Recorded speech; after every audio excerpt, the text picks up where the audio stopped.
And welcome to Cruise Control, your on-air automotive magazine. Hello, everyone. It's that time again to hit the road and head out and start checking out what's going on in the automotive industry on your on-air automotive magazine. Right, Les? Absolutely, Fred. And as usual, there's a lot going on in the automotive industry. Lots of new products. It just doesn't stop. Tremendous competition, but that's great for everybody. Yeah. And we have lots of stories. And the familiar name, Shelby. Yeah. Shelby and Ford are bringing back the GT350 Mustang this year. And talk about over-the-top supercharging. Oh, yeah. Yeah. Yeah. Exactly. And here's a story that just won't quit. We've been talking about this for a while, and, news continues on. The future of the Honda and Nissan tie-up is kind of, we don't know. It's kind of cloudy. But it may be the case that Mitsubishi is going to go it alone. They may move away from Nissan and just be their own company. They've done pretty well. So they're doing great. I think it'd be nice to have more dealerships, but yeah, this is going to be interesting. It's going to be an interesting year for Mitsubishi, and Toyota dealers want cheaper cars and trucks. They're telling the company, we want cheaper cars and trucks. So we want cheaper cars and trucks. That's how they're saying it. That's right. Well, and of course, that's because buyers want cheaper cars and trucks. So the Toyota company, I'm sure, is going to address that. Yeah. And as we said on Cruise Control, this is a big trend. People want less expensive vehicles. They want to sell less expensive vehicles. People are asking for less expensive vehicles. So all good. Hey, Les, feel like talking tech? How about a Pitt Boost? What the heck is that? A Pitt Boost. It's something that might make Formula E racing a little bit more exciting. A 30-second, 600 kilowatt recharge. I think I get that every morning in my coffee. Wow.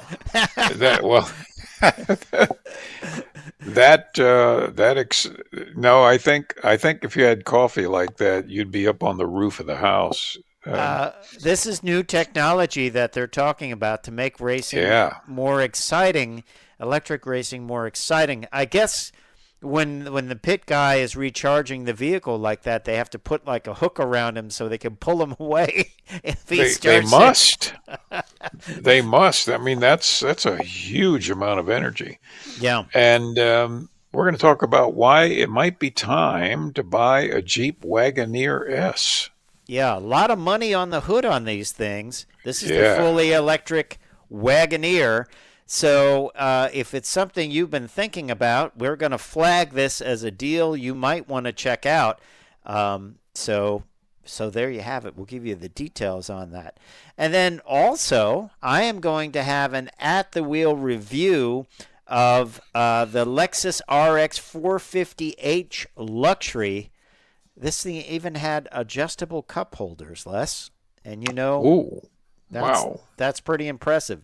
Heated and cooled rear seats. It had a little bit of everything. Very luxurious, and it's a plug-in hybrid to boot. So we'll be talking about that for our at-the-wheel review.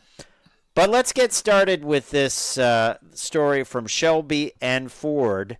And it is great news if you're a Mustang fan and a GT350 Mustang fan. The GT350, the G3 are both great vehicles. I had an opportunity to drive the 500 on the track, and it was docile enough to drive around on the street, but a real performer. So we should dig in to the return of the GT350 and the Shelby GT350R. These will be available at Ford dealers, and they are kind of upfitted, I guess you would say, at Shelby American, right, in Las Vegas.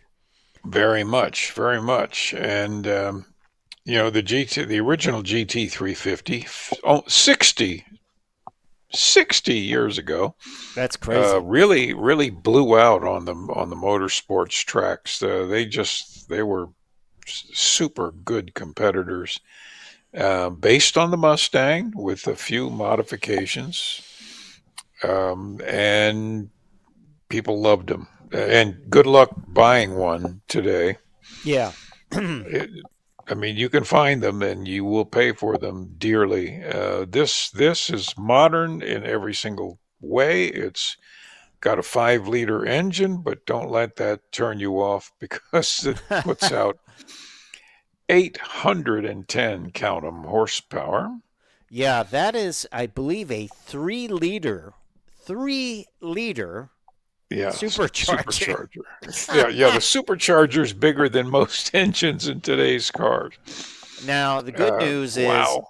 if you just like the looks but don't want all that horse pressure, you can get the 480 horsepower engine that you would find in a GT, without going for the supercharger. But boy, oh boy, you do have to get the manual for the supercharger. I guess that means the automatic won't hold up behind It it. just can't handle the load. I'd get it without the supercharger, just for practical purposes. I mean, first of all, 400 horsepower is plenty. It's 480 even. It's not. It's almost five. And 480 is plentier. Uh, and the original 65s were around 305 horsepower. They were just slightly tweaked up Ford 289 hypo engines. What did they get on them? Do you remember? Different heads and different intake? Yeah, I mean, the hypo engine was 271 horsepower with a 4-barrel.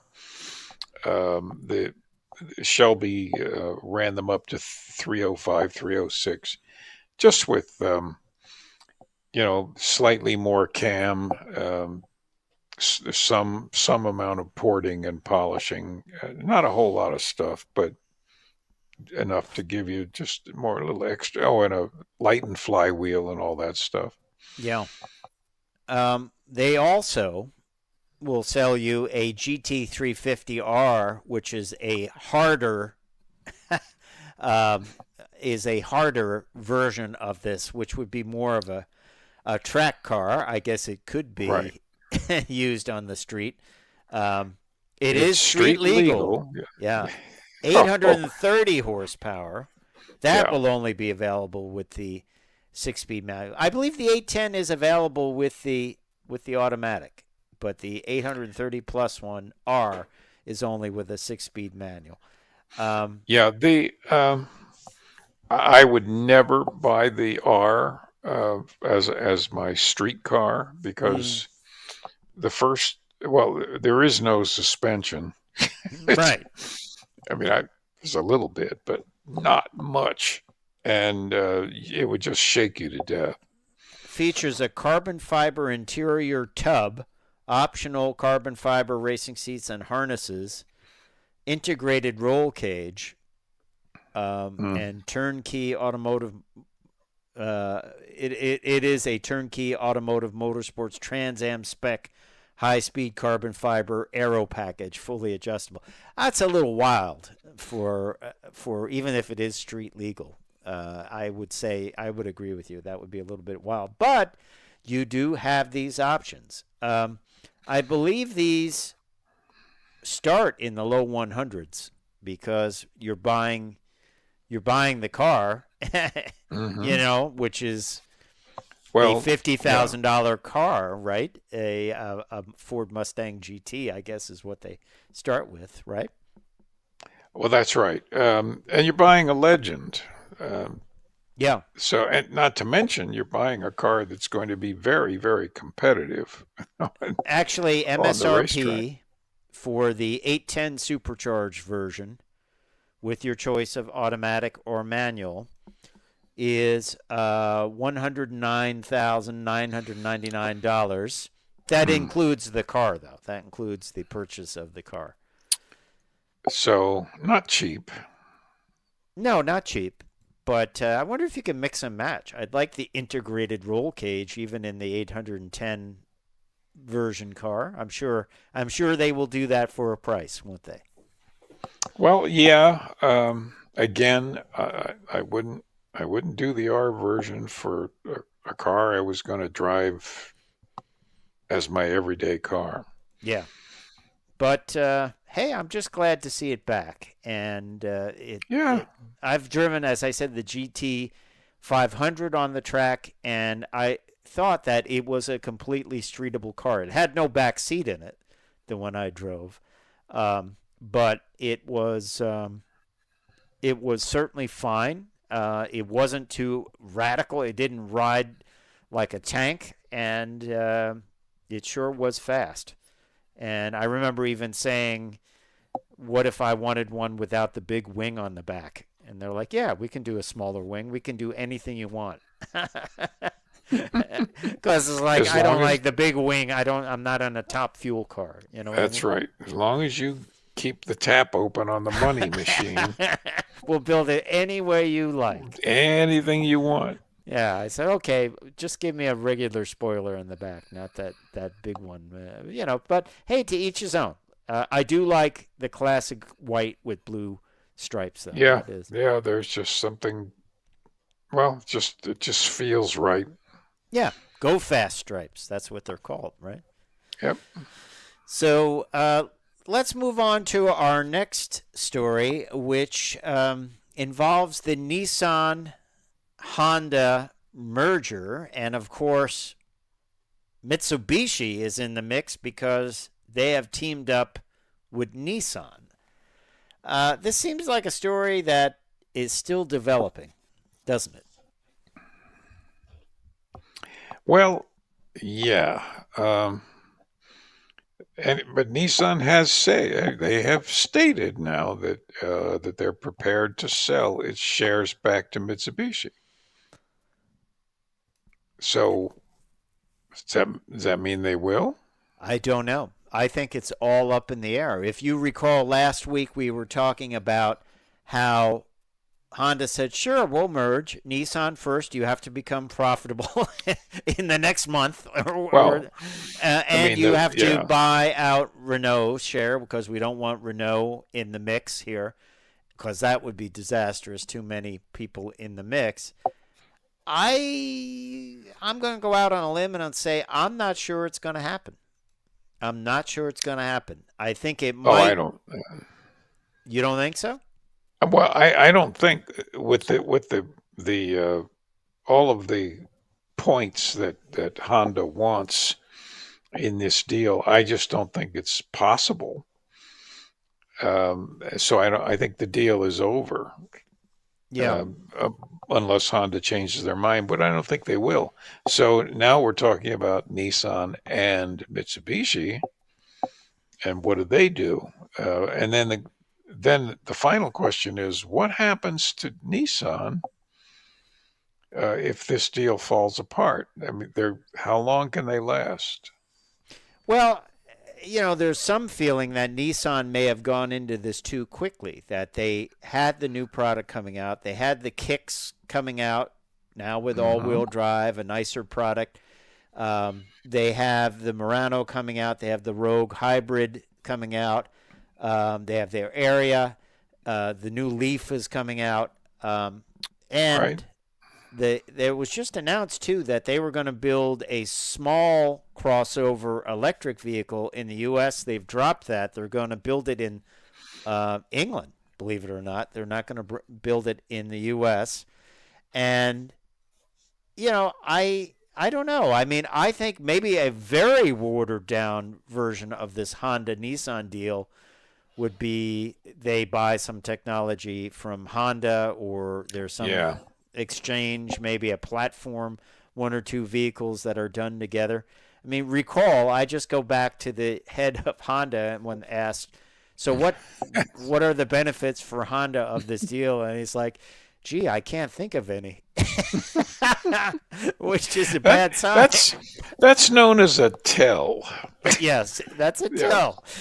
Um, I mean, Yeah. that just blew my mind. It's like, well, I really can't think of anything.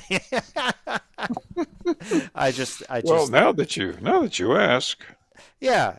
why, yeah, Why are we doing this? why should I marry you? Yeah. So I don't know, but put it in the comments. What do you think? Will this deal happen? Will it be a very watered down thing? Maybe they'll work on a couple of vehicles with Nissan. What will happen to Nissan? I mean, they could hang on and they could be profitable. They could turn it around. They still have the Versa, the least expensive car out there, which is Yep. not a bad car, and the Altima. They're both inexpensive cars that Yep. people like. And our next story, Toyota is talking about people want cheaper cars, and dealers are clamoring for it. So they have that market. I mean, not that that's a high profit market, but they have it. I think the Kicks is going to be a big hit. I haven't seen a lot of them out there on the road yet, but the fact that they made it all-wheel drive and it's a pretty nicely equipped vehicle, I think that's good. Murano, I think will do all right, and get some more hybrids in there. Maybe Yeah. maybe they'll just do a deal with Honda to license the hybrid technology and get more hybrids out into their Yeah. To lineup. maybe even have a Honda drivetrain in it. Who knows? Who knows? But we'd like your opinion. But it seems a little bit cloudy now. Before it was full speed ahead. Now it's like let's let's tell the engine room to slow it down a little bit. So we'll see. We'll see. You're listening to Cruise Control, your on-air automotive magazine with Fred Staab and Les Jackson, where you are glad you are along for the ride. Don't forget to check us out on all our social media platforms. We appreciate that, and give us a like and a follow and whatever you do on those things. You have a story about Toyota dealers, and they're asking for cheaper models, right, Les? Well, they are. The dealers have gotten together. This is according to Automotive News. That the Toyota Dealer National Advisory Council, they want additional inventory and new models that are affordable, Okay. or at least at the affordable level compared to everything else. Could So mean under $50,000 it's today, which is yeah. they have a lot of models in those numbers. Well, it's not like Toyota's doing badly in sales. Their sales actually keep increasing. Right. Last year, they increased another 20,000 units, which is a 30% increase over 2023. But it's just this affordability thing. People, more and more people are leasing. More and more people are going out to 84-month car loans. That's crazy. It's just not This isn't sustainable, and everybody knows it. right. Well, Um, you look at what they have to offer a Toyota, and they have the Corolla, which is a great vehicle. I actually have one right? right in the driveway now. The base starts at 22,325, or 23,460 with destination charge, and you go on up from there. I mean, when you add in what people kind of want, that will bring it more up to, let's say, 28, which is not terrible today. They have the Corolla Cross as well, which Right. is affordable. So it's kind of hard for them to go for something a lot lower in cost. I mean, they compete against things like the Chevy Trax and the Nissan Kicks and the Sentra. It would be hard for them to go less expensive, I think. It would. Because I think the Corolla is definitely worth what they're selling it for, It is not. Well, it's a lot of car, as so many are, that you're just getting a lot for your money, an awful lot of technology, a lot of features that they didn't used to have. Yeah. They also have competitors like the K4. So, I mean, there are, Yep. unfortunately, they're not going to be many, if any, sub $20,000 cars.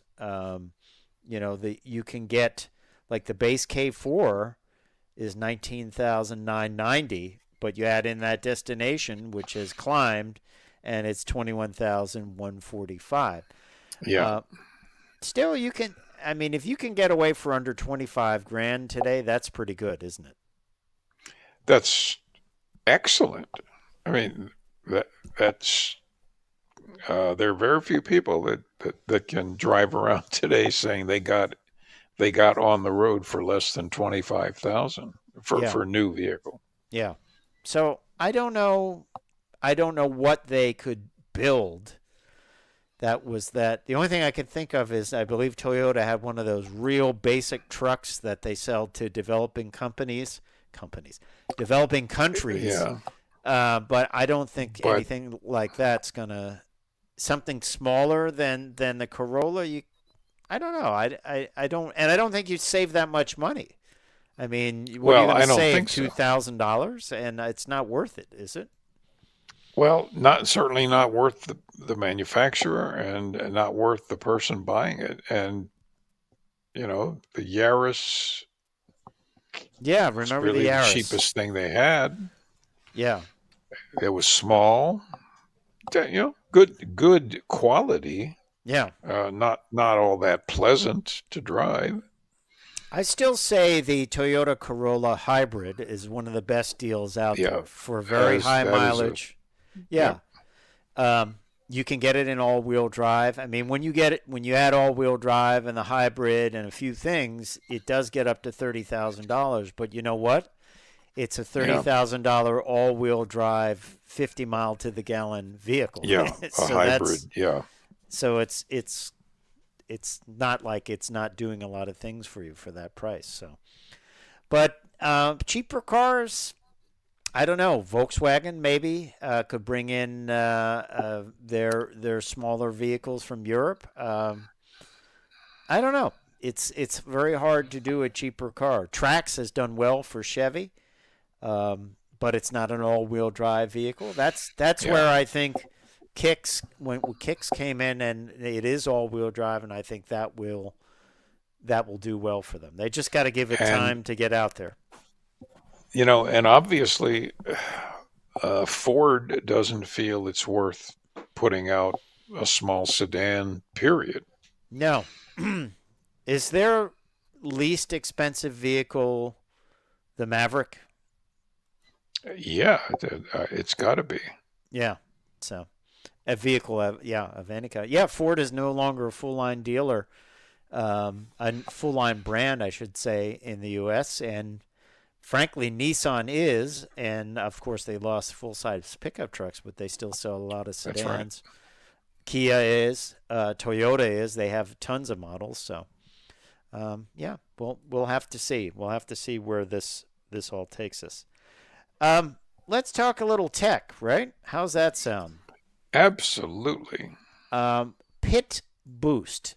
So Formula E and the FIA are introducing Pitt Boost. It's a mid-race feature providing a 10% energy increase, or about 3.85 kilowatt hours, via a 30-second, 600 kilowatt ultra-fast battery energy boost in pit lane. And it will debut at the Jeddah Prix on February 14th through 15th, 2025. So the Pit Boost will challenge teams to assess the benefits of an energy boost against the risk of losing track position, basically adding back in pit stops, right? Right. And highlighting advancements in ultra-fast EV charging. So it's mandatory for one of the races of the double-header weekend. Pit Boost includes strict protocols allowing only one car per team to utilize it at a time. 21 days prior to each race, teams will receive the race information, including the Pit Boost window Its deployment will operate independently of existing Formula E attack mode rules. So there you have it. So it's a performance benefit. It tries to make the race more exciting. Certainly exciting for the person charging the vehicle. Oh yeah. And it highlights high-speed charging, which was kind of the idea of this series, to highlight electric vehicles, I would imagine, as one of the benefits, right? Yeah. And it's it's a lot of electricity. 600 kilowatts in 30 seconds is serious. Yeah, I don't know if I'd want to do that quickly in a pit stop type arrangement. Well, yeah. The batteries in these race cars are not going to last long. They it's a tremendous current density. It can't take uh, repeated charging like that. It'll just fry itself. Yeah. But for the race, it'll be real exciting. Yeah, I think it will be real exciting. Does it feel a bit manufactured? Oh, I don't know. Manufactured drama? Well, really all the car events and certainly car shows are manufactured drama. So Mm-hmm. it kind of goes with the territory. But I think being able to simulate a fast fueling is rather exciting. So you don't feel it kind of falls into the realm of pretend engine sounds and Well, pretend no, shifting no. and okay. All right. Interesting. It's an interesting development. There's a lot of rules in it, and you got to know 21 days ahead when you'll be able to do it, and only one car per team can do it. And Yeah. uh, I'm just interested to see what they do. What do they slam a connector onto the car and flip a switch? I guess so. I think they put jumper cables on some overhead high tension wires and hand them to the driver and say, "Good luck." What could go wrong? There'll be some arcing and smoking, but It won't be arcing; it'll be a lightning bolt. yeah. Um, While we're on talking tech here, this is a little bit different story. I mean, people may want Toyota to build smaller cars, but apparently they also want them to build a $10 billion woven city. This is something they're building in Japan. It is a living laboratory and will influence the future of mobility. It's got a very Disney feel to it. Didn't Disney try to do this, build a city of the future at one point? So its purpose is to drive the future of movement and enhance the well-being for all to inspire a world where the expansion of mobility redefines what's possible, and to pave the way towards the next generation of movement on a test course that empowers innovation. Okay, so the first residents of this area will arrive in the fall of 2025, and it is the former site of Toyota Motor East Japan's plant in Sassono City. And they knocked down a plant and built this. And it is a city of the future. There will be two groups within this: the inventors and the weavers. The first group, inventors, includes Toyota Group startups, institutes, and partner companies that will have the opportunity to get real-world data for their creators. And then the weavers, who are the residents and visitors, will put the technology into practice.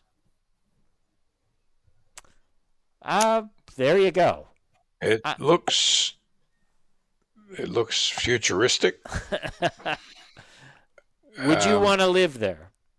Not particularly.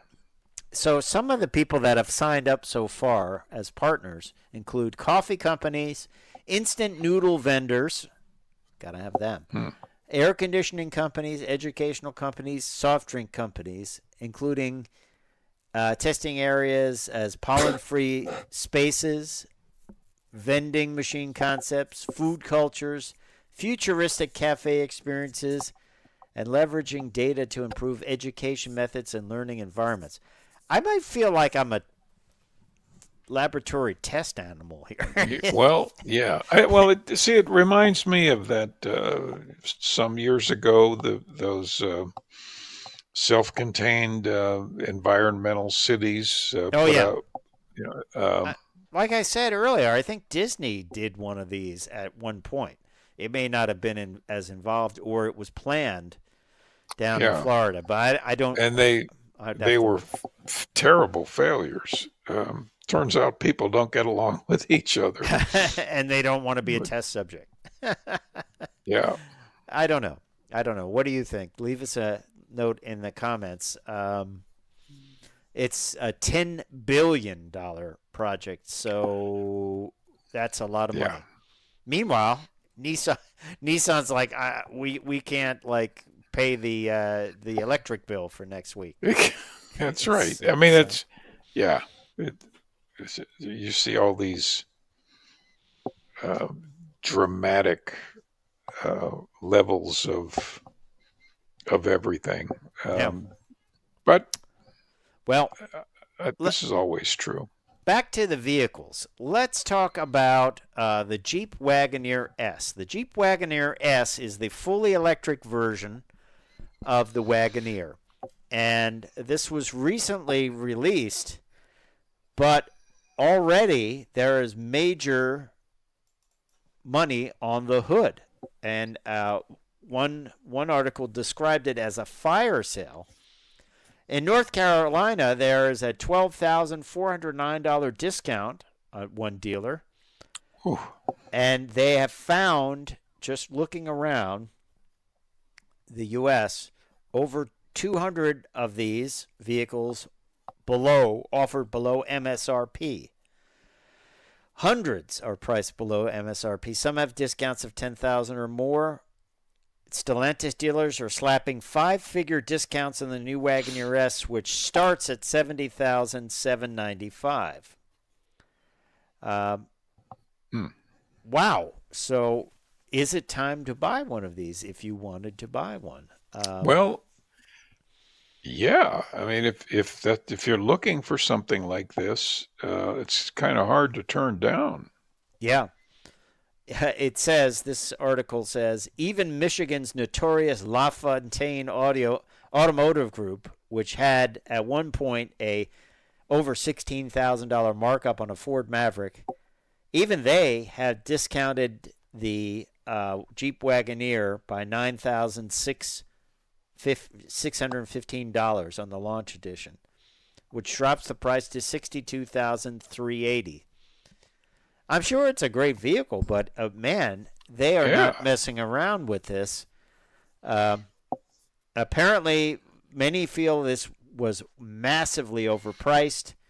In particular, it has a 100.5 kilowatt hour battery pack, 600 horsepower, 617 pound-feet of torque. That makes it just a tenth of a second slower than the new Cadillac Lyriq V, which we talked about earlier. Is it a deal, Les? What do you think? It's a good deal. I mean, really and truly, it is. But the question is, how many people are going to buy it? It's a lot of money. Mm-hmm. It's a beautiful looking thing.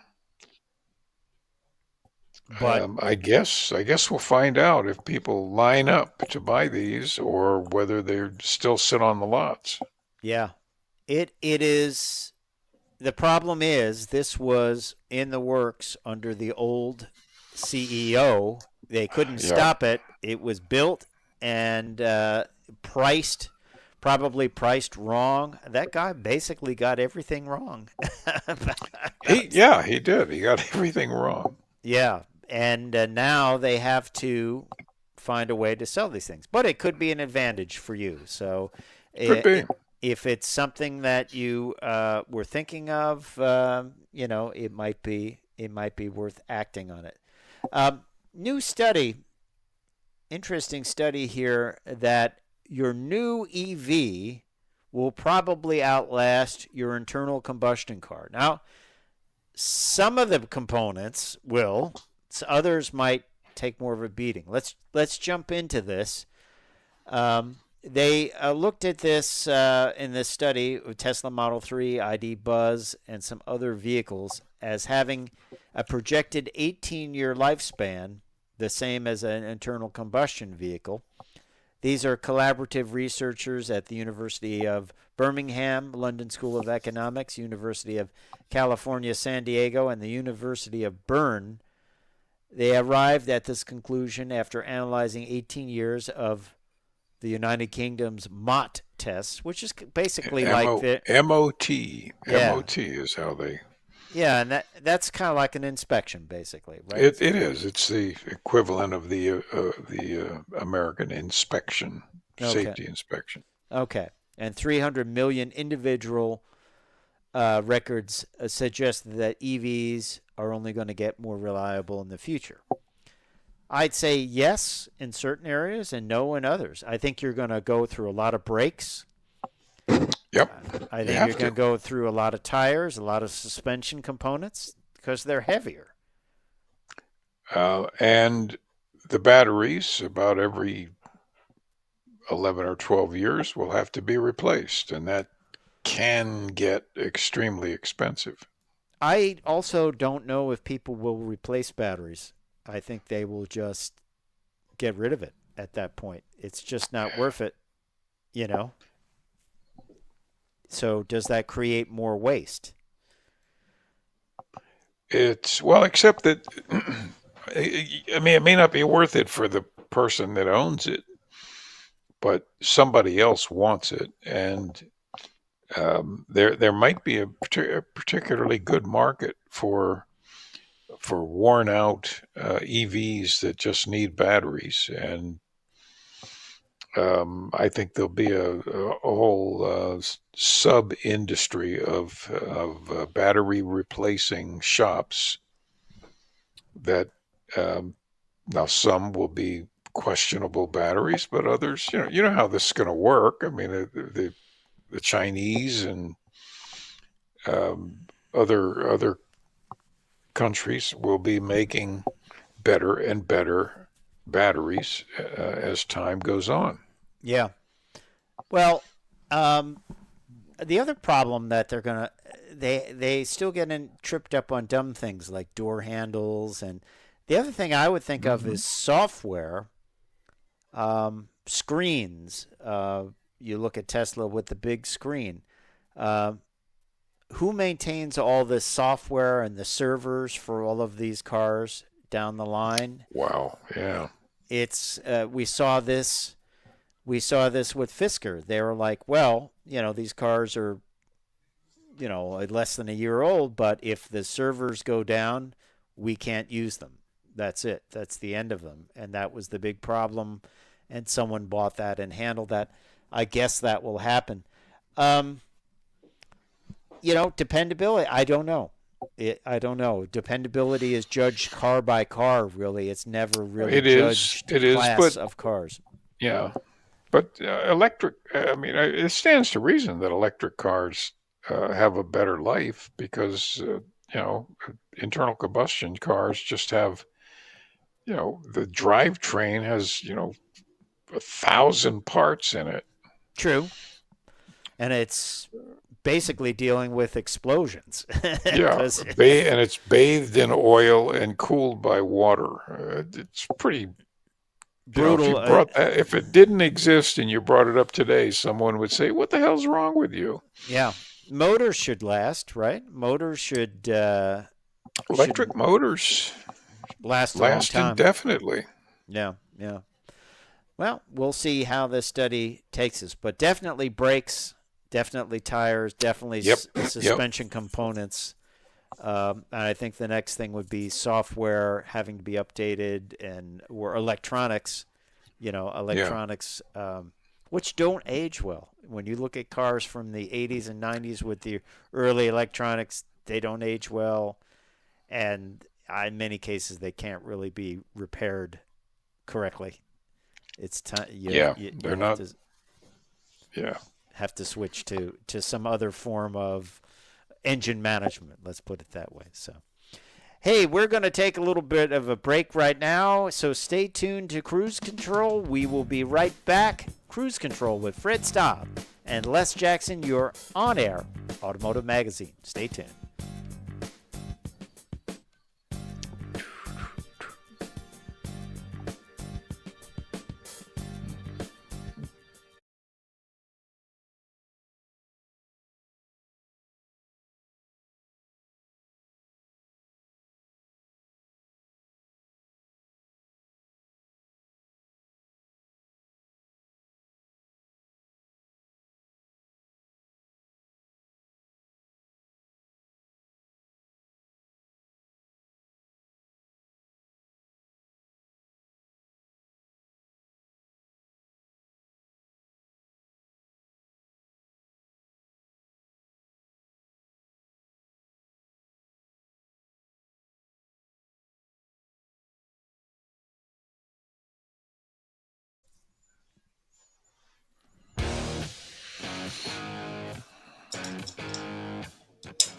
And welcome back to Cruise Control, your on-air automotive magazine. Les Jackson, Fred Staab, your on-air automotive magazine. Time for an at-the-wheel review. This time we have a very luxurious, very well-selling vehicle from Lexus. It is the RX 450 Luxury. And very high-end crossover plug-in hybrid. It's got everything, including adjustable cup holders, Les, which is probably one of the most important things you can have. I wouldn't have it any other way. Yes. Great styling on the outside, a lot of cues, wraparound light in the back, of course, the big front grille, which defines Lexus in many ways and has defined them for many years. I like how they have the glass come back there and it's separated by a chrome strip.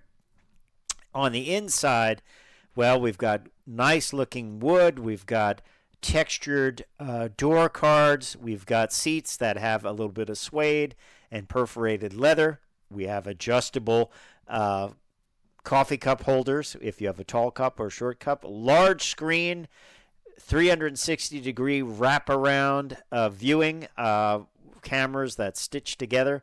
Heated and cooled seats, multi-stage heated steering wheel. The steering wheel itself has wood inlays in it, which is beautiful. Out back, plenty of leg room, really nice seats. They have not gone to a less expensive style seat in the back, sculpted with that suede and the perforated leather. Rear seat passengers get a lot of amenities, including heated and cooled seats, USB outlets, and of course, they have electric folding seats. At the push of a button, it will fold the seat flat, so there's no pulling levers or anything like that. You can also move the front seat backward and forwards if you want to have more room on the passenger side. As I said, this is the best-selling model in the Lexus lineup, and there's quite a range of vehicles. Out back, very well finished storage area. It's a tall storage area. AC outlet for plugging in, let's say, a refrigerator. Of course, it has the first aid kit, Les Jackson. I know you always ask about that. The carpeted mats, and then it has ability to drop the seats down. Underneath, your charging cable goes there, and the battery. You get about 37 miles of range on the battery, which is not bad at all, but no spare tire. So just keep that in mind. Overall, great rear visibility and really nice finishes. Under the hood, it has a 2.5-liter four-cylinder plug-in hybrid engine with 304 total system horsepower. That power flows through a continuously variable transmission. It is all-wheel drive, and it does come with a level 1 charging cord. And once again, as we've always said, these plug-in hybrids, it's pretty easy to charge them over a short period of time with a regular outlet because you're not charging a super large battery. Overall, a very clean look, very impressive vehicle. So it has a rating of gasoline only of 35 miles to the gallon, and then it has an electricity rating of 83 mpge. As I mentioned, 37 miles of range on the battery, which is really usable for most people. It might be enough for around town running for a whole week, I would say. But great looking vehicle. Now, let's talk about some of the range of prices on this vehicle. It starts with an RX 350 with standard front wheel drive at $50,000. The RX 350 Premium goes up to $52,575. There's RX 350 Luxury, RX 350 F Sport, the RX 350 F Sport Design. As tested are RX 450H Plus Luxury all-wheel drive, which has a MSRP of $72,610.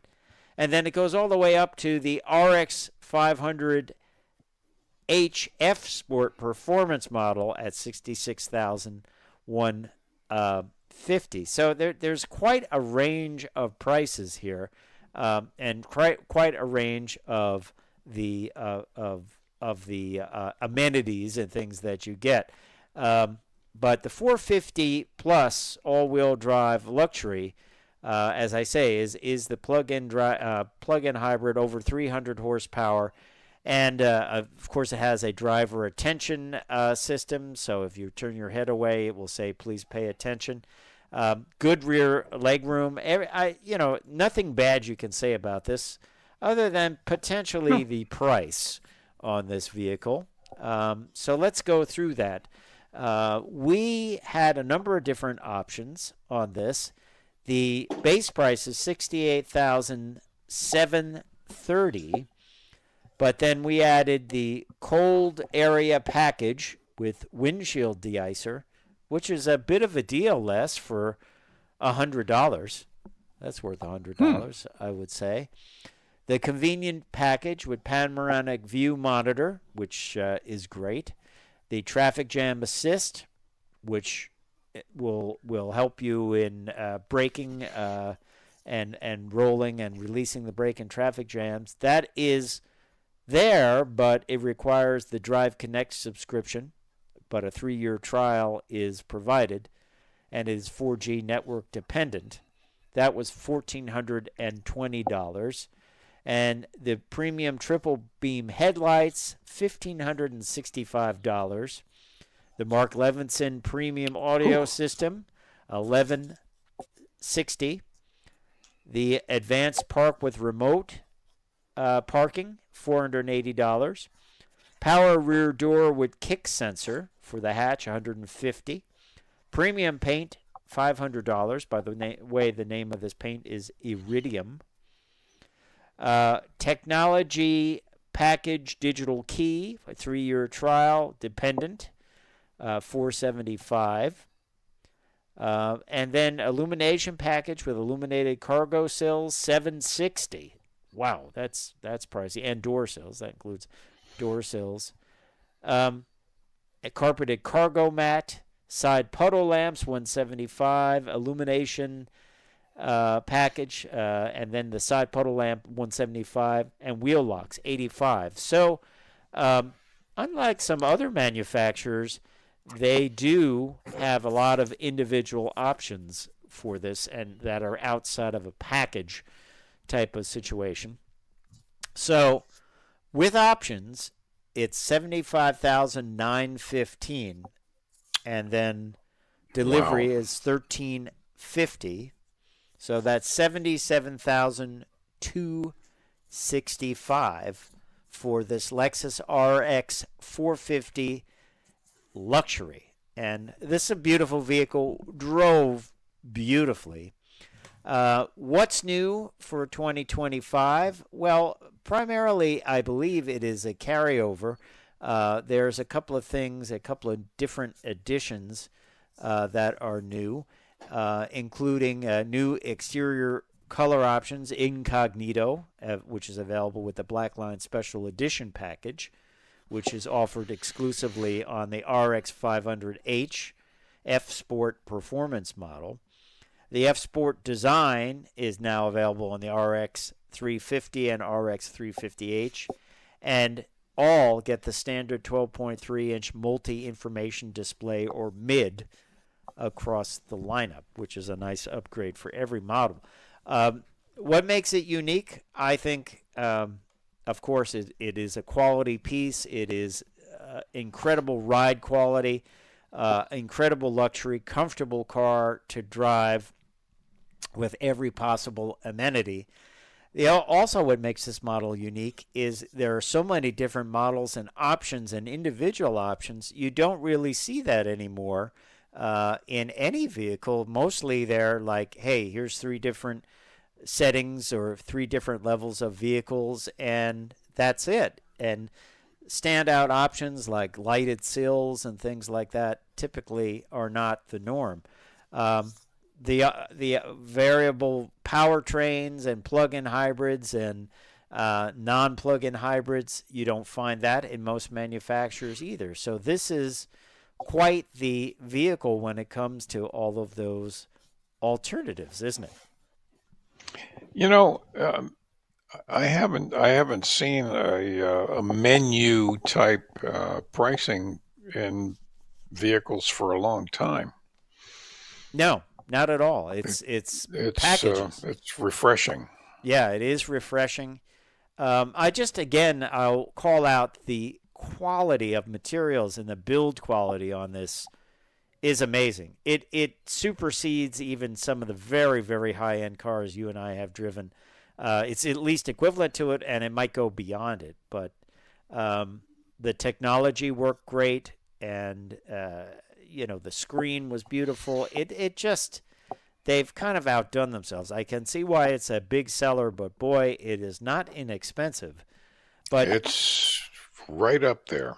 What are you getting? You're getting a luxury vehicle with all-wheel drive, plug-in hybrid, somewhat thrifty, high-end materials, and the reputation of Lexus. So, it's probably worth the money. And hey, who doesn't want heated and cooled seats out back and a USB-C connector to charge your phone? So, everything electric is nice, and it's much better than pulling handles or pulling pieces of fabric to get the seats to fold. I can see why it is a bestseller for them.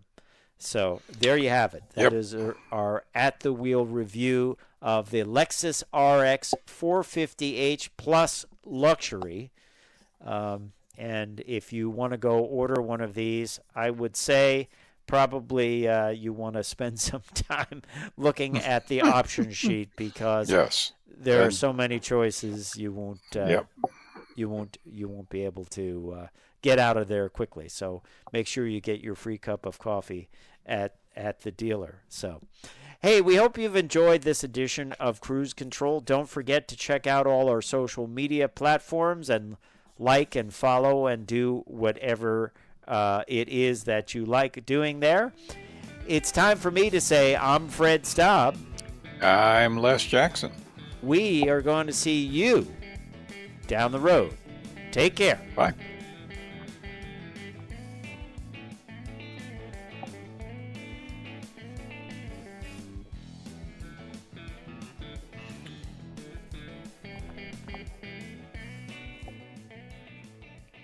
Okay.